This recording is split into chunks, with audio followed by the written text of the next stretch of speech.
Maka68 asks, what made you want to start Let's Playing games? A lot of things, actually. Um, First would be all the Let's Players that I watched kind of inspired me to do it. Um, just because they were freaking hilarious. And I was like, well, shit. I could do this. So, um, and then, on top of that, I watched quite a few Resident Evil Let's Plays, and a lot of people are like, oh, you should watch this person's Resident Evil Let's Play. It's really good, and I'll go watch it, and I'll be like, no, it is not good. There are parts of it that are funny, but that's not how I would do it, It just gets annoying to watch someone save state the same area 3 times because I keep getting hit by the same zombie. I'm sorry, but that bothers me. Like, I think I did it a couple times in my Resident Evil 3 Let's Play, but that was to prove a point. That was just to prove a point. Resident Evil is one of those games that there is no way, like, there's no reason for you to have to cheat like that. Like, that's cheating. Save states to save your game and save before going into a boss battle or something, that's fine. That is completely acceptable. But saving before walking in front of a zombie, and if he gets you reloading and trying to do that, just doing that over and over again because you keep getting hit by the same zombie, fuck that zombie, shoot that zombie and kill it, and then walk past it. That's what you're gonna do. Let's Players that I've watched do Resident Evil Let's Plays that I like are my inspirational Let's Players. Like, Agent JR did a great Director's Cut Let's Play. It was so funny. I think he did Chris's regular scenario, I think, and then Jill arrange mode, which was great. August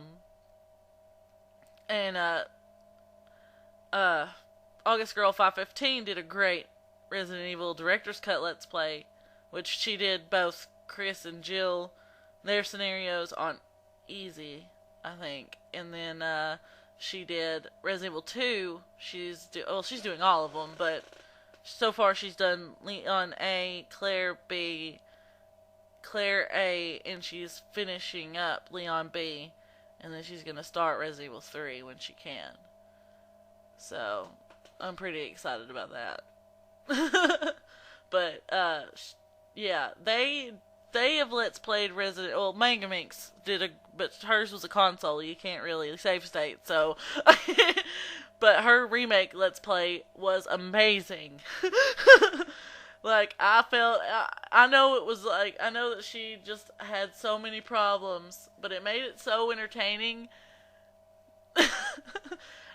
I just feel so bad. I wish I could have been, like, sitting right next to her, just being like, all you have to do is this. You can do it, I believe in you. It's probably, I don't know. But her Let's Play was great. I'm just really picky. There are Let's Players that do the save state thing in Resident Evil that get on my nerves, but they LP other games that are amazing Let's Plays. It's just that I just don't like the way that they Let's Play Resident Evil. I'm very picky. I'm a Resident Evil fangirl. I can be picky. So having said and made that whole big long point there, I started Let's Playing so I could Let's Play Resident Evil how I feel. Like, how I feel Resident Evil should be played, I guess. I don't know.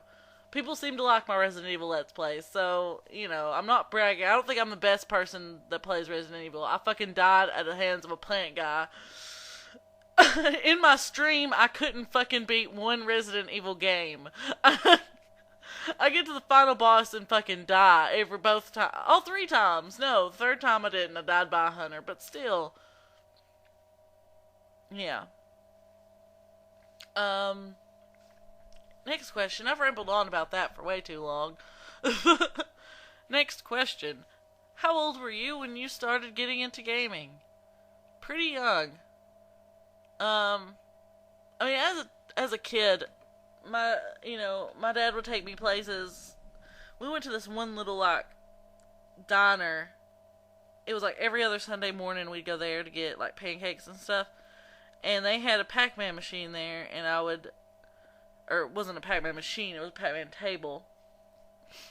And I would go, that's how old it was, freaking Pac-Man table. And so I would go and get some quarters from him and play Pac-Man. But as far as like getting into gaming, I would say about 8 or 9. So 1995, 1996, around in there. That was when I got addicted to just wanting to play games all the time. The first system I owned was a Sega Genesis. Well, that's the first system my parents bought for me and my brother. They handed us down their Intellivision from before they got married. Which, for those kids that don't know what an Intellivision is, an Intellivision is exactly like an Atari, except different. It's like, it's a weird Atari type kind of console. Like, it had games like Donkey Kong and like Galaga and like Frog Bog. Frog Bog was the big one it had. And if you don't know what Frog Bog is a game where you're a frog and you have to eat the flies, and you have to eat more flies than the other frog. So there you go. That's the kind of games that we were dealing with back then. You know, and then of course I get into dun, dun.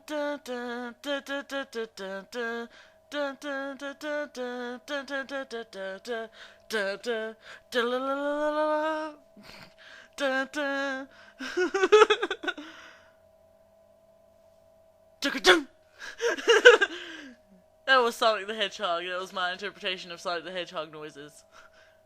Boing! Yes.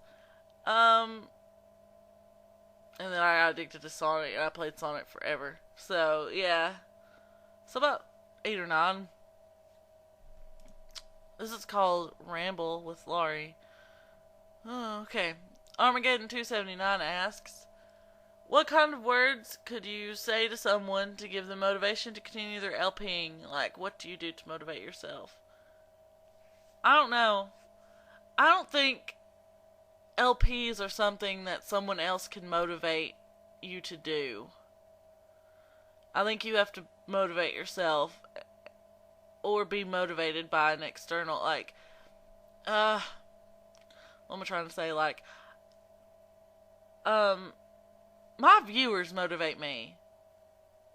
Like, everybody who watches my videos, you know, leaves comments, says nice things, they motivate me to keep making my videos because, you know, I think, well, they obviously like them, so I'm going to keep, you know, entertaining them. And if you're having fun, like, even if I didn't have any viewers and I was having fun recording the damn videos, I'd still fucking put them up. I don't give a shit if anybody's watching or not, and I'm playing Resident Evil, goddammit. You know? So, I mean, as long as you're having fun and you're being yourself and you're not forcing yourself and you're not faking and, you know, that kind of thing, then yeah, then it should be really easy to be able to continue them. But as far as like, you know, using words to motivate someone else, you know, like, oh, you should really do your Let's Plays, I don't want to force someone to do something if they're not having fun doing it. That's my opinion on that. So, next is, who is your inspiration? My inspiration for my Let's Plays are Manga Minx, because she was the first Let's Player I ever watched, so definitely Manga Minx. 666 the Heartless 666, because he is hilarious. August Girl 515, she is hilarious. Aurafe, sorry, Aurafe, I got tongue-tied on your name. Aurafe, she is hilarious.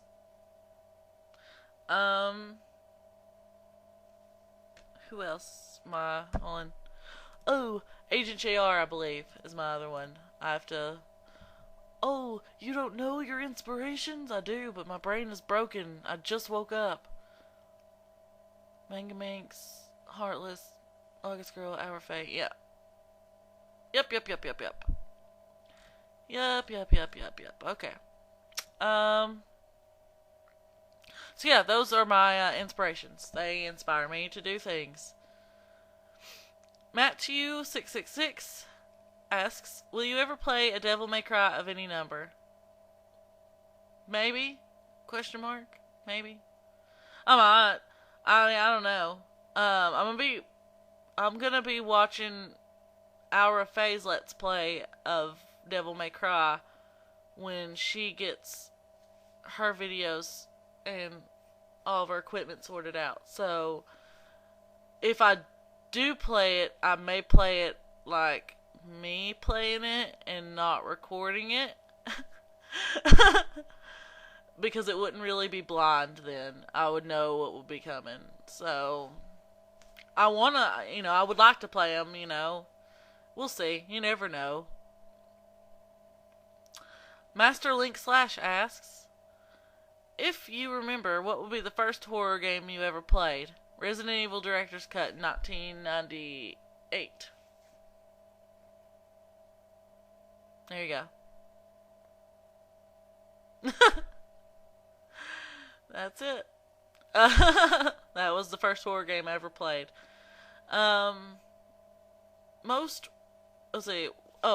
What? What is your most memorable experience in a horror game? God. There's quite a few. I think all the ones that are tied for most memorable are, number 1, Resident Evil 2, Leon A. First time I ever played the game. Interrogation room with the magic mirror scare, where the liquor jumps through the magic mirror. Scared the crap out of me. I was like 10, 11, some shit like that. Somewhere, it was in the summer when we played it, so I was probably 10, about to turn 11. And it was me and my brother and our friend, which was our neighbor, and I just remember being like, all of us screaming our heads off, just like, ah! No! We were very upset. Next would be, oh God.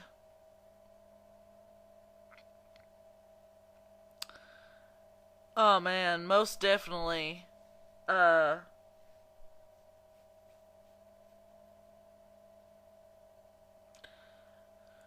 Crap. Fatal Frame 2, my second playthrough. This one's recent. My second playthrough. I was walking through Kurosawa Mansion into that room that connects. I was coming from the room that connects the doll room to that little room where the folklorist is, where he turns around. Anyway, there's a big, like, decorative window there that has some flowers inset in it. And, on your second playthrough only, as long as you have the sense function, there's an arm hanging there. It is a trick! The arm is a lie! Okay, no, it's not a lie. You can take a picture of it. So I was like, I walk up to it, and I'm like, I'm gonna fucking take a picture of it. And so I get out my camera obscura, and I'm like, Pakwa! And I'm like, hell yeah, because I get it. And then, out of nowhere, before I can exit viewfinder mode, a limbo woman falls from the ceiling. And I'm not talking like falls from the ceiling, like drops down like Fallen Woman. I'm talking hanging upside down right in my viewfinder, going all, my arms! And I'm like, ah!